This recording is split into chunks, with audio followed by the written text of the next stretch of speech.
राहुल गांधी विपक्ष में हवा लेते हुए मोदी जी को हवा देते रहेंगे। अब मोदी जी अपने फ्लो में पूरे हिंदुस्तान में डंका बजाते रहेंगे। आप देखिए कि विपक्ष जो है हमारा, उस विपक्ष के पास एक भी ऐसा मुद्दा नहीं है जिससे जन अपने आप को उस विपक्ष के साथ जोड़ सके। इंडिया वाले आधे टूट के खत्म हो जाएंगे, बांग्लादेश अलग रह जाएगा, ममता बनर्जी अलग रह जाएंगी, केजरीवाल अलग अपना गला पकड़ के उनको खांसी आने लगेगा, फिर वो बीजेपी में ही आएंगे। पूरे दुनिया में डंका बज रहा है। राम मंदिर से लेके काशी विश्वनाथ कॉरिडोर से लेके मथुरा कॉरिडोर, मिर्जापुर में मां विंध्यवासिनी कॉरिडोर से लेकर के उत्तर में हिमालय से लेकर दक्षिण में महासागर तक चारों तरफ धर्म ध्वजा मोदी जी लेके घूम ही रहे हैं। विपक्ष कह रहा है कि नरेंद्र मोदी कब जाएंगे, क्या लगता है?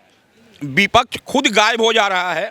गायब हो के सारे विपक्ष वाले टूट के वो लोग इंडिया बनाए जहाँ जहाँ राहुल गांधी जा रहे हैं, इंडिया टूटते हुए चला जा रहा है और इंडिया वाले सब भारत में मिल जा रहे हैं, मोदी जी के अंडर में आ जा रहे हैं। इंडिया नाम की चीज़ नहीं, इंडिया पाकिस्तान, इंडिया वाले आधे टूट के ख़त्म हो जाएंगे, बांग्लादेश अलग रह जाएगा, ममता बनर्जी अलग रह जाएंगी, केजरीवाल अलग अपना गला पकड़ के उनको खांसी आने लगेगा, फिर वो बीजेपी में ही आएंगे। राहुल गांधी विपक्ष में हवा लेते हुए मोदी जी को हवा देते रहेंगे।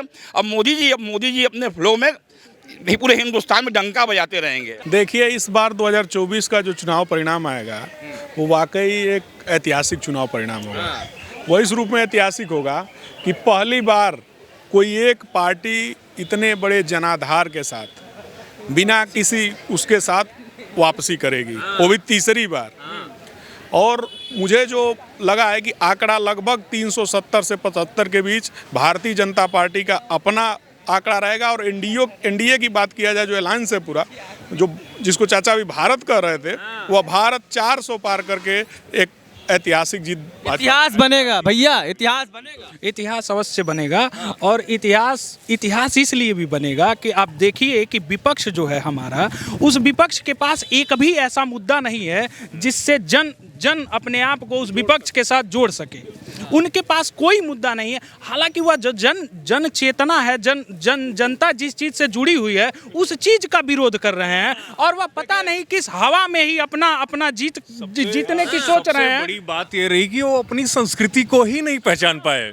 अपनी जो आधारभूत, जो मानव रचना को, जो पूरे चेतना को जागृत करती है संस्कृति, उस चीज को भूल कर वो केवल एक मेटलिस्टिक, केवल सांसारिकता की तरफ गए।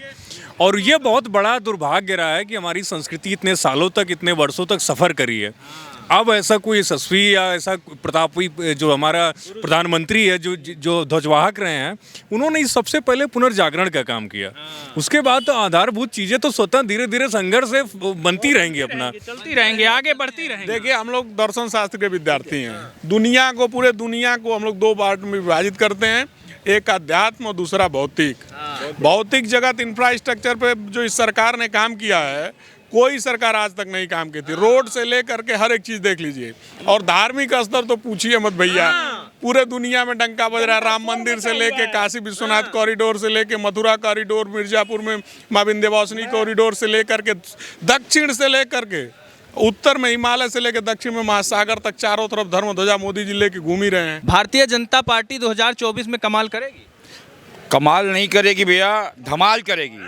कमाल नहीं, धमाल करेगी। मोदी जी की बात, मोदी जी 400 पार, अब की बात 400 पार, और किसी के सहयोग की जरूरत नहीं पड़ेगी। 375, 380 मोदी जी अपने बल पे लेके आएंगे और किसी की जरूरत नहीं पड़ेगी। रही दूसरी बात कि काशी में क्या विकास किया, हिंदुस्तान में क्या विकास इन्होंने किया, कि हिंदुस्तान में विकास इतना किया कि आज बाहर वाले पूछते हैं कि हिंदुस्तान में क्या, बाहर वाले हिंदुस्तान को देखने आते हैं। विरोधी लोग बोलते थे, बनारस वाले बनारस में रह के बोलते, बनारस में क्या विकास हुआ, बाहर क्या विकास हुआ। आज जिसको देखना हो अपने नैन चक्षु को खोल के देखेंगे। BHU से लेकर राजघाट तक पूरे ऑल ओवर वाराणसी में विकास की गंगा बह रही है। आप देख लीजिए, रोड देख लीजिए, लाइट देख लीजिए, पानी देख लीजिए। यहाँ पे पहले लाइट की भरमार लोग पूछते थे, आधे आधे घंटे पे छोटे बच्चे बोलते थे। हमारे यहाँ स्टूडेंट जो पढ़ते हैं, हॉस्टल बच्चे परेशान, लाइट के लिए परेशान रहा करते थे। लाइट कितने देर में आएगी, कितने, यहाँ लोग 24 घंटा के अंदर 12 घंटा लाइट नदारत देती थी और 12 घंटे में लाइट आती थी, कहीं यहाँ फॉल्ट, कभी वहाँ। आज लोग पूछते हैं कि लाइट कब जाएगी। लोगों का इन्वर्टर ख़राब हो रहा है, लोग इन्वर्टर घर में नहीं लगा रहे हैं। पानी की विकास की गंगा देख लीजिए, सफाई देख लीजिए, पूरी पाइपलाइन, जगह जगह विकास हो रही है, पाइपलाइन लग रही है। DLW से लेके आप राजघाट से लेके आप यहाँ तक देखिए, नमो घाट देखिए, हमारे हिंदुस्तान का पूरे एशिया में नमो घाट ऐसा कोई घाट नहीं बना हुआ है। किस घाट की मिसाल किया जाएगा? कितनी काशी बदली है, कितना देश बदला है, एक रिसर्च के नज़रिए से बताइए। बिल्कुल बिल्कुल, अगर हम कहें तो हमारे हेड सर के अगर वाक्य में कहें कि पूरी दुनिया ही बदल गई है, तो एक तरीके से जो यहाँ पे जो भी निर्माण हुआ, जो भी विकास हुआ, उससे समझ लीजिए कि एक आर्थिक विकास तो हुआ ही, कि मतलब जिससे भी आप जाएंगे यहाँ पे होटल व्यवसायी जितने हैं, रेहड़ी पटरी फूलमाला, उनका हम लोग ने सर्वे किया, उसका रिपोर्ट निकल रहा है। उसमें लोगों का ग्रोथ जो है इनकम वो 60%, 100%, थ्रू 100%, होटल वाले 200% तक बढ़ गया। जो भी विरोधी दल हैं वो ये कहते हैं कि मतलब मंदिर बनाने से क्या होगा, तो मंदिर बनाने से ये होगा कि एक तो हमारी संस्कृति, जो हमारी संस्कृति उसको सहेजने का और संरक्षित करने का प्रयास इस गवर्नमेंट द्वारा किया जा रहा है। इसके अलावा जो चेतना जागी है, जो भाव का एक हो रहा है, भाव संचार जो हुआ है, वृद्धि हुआ है यहाँ के लोगों में, उसके साथ साथ वो आर्थिक विकास है ही, आर्थिक विकास है ही। और जो विरोधी दल, मैं फिर कर रहा हूँ कि जो भी विरोधी दल बोल रहे हैं कि मंदिर बनने से क्या होगा, तो आएँ बनारस में देखें, बनारस का जो रूप बदला हुआ है इधर 3-4 सालों में विश्वधाम कॉरिडोर बनने के उद्घाटन के बाद, और उनको पता लग जाएगा कि मंदिर बनने से क्या होता है। विपरीत भागने वाली जो पार्टियां हैं वो केंद्र में आ ही नहीं सकती, वो हमारे सामने टिकती ही नहीं है, दिखती ही नहीं है। और बाकी जितने भी आर्थिक मुद्दे हों, सामाजिक मुद्दे हों, प्रशासनिक मुद्दे हों, सभी मुद्दों में बेहतरीन काम करने वाली सरकारें हमारे पास भाजपा ही, चाहे केंद्र में हो चाहे राज्य में।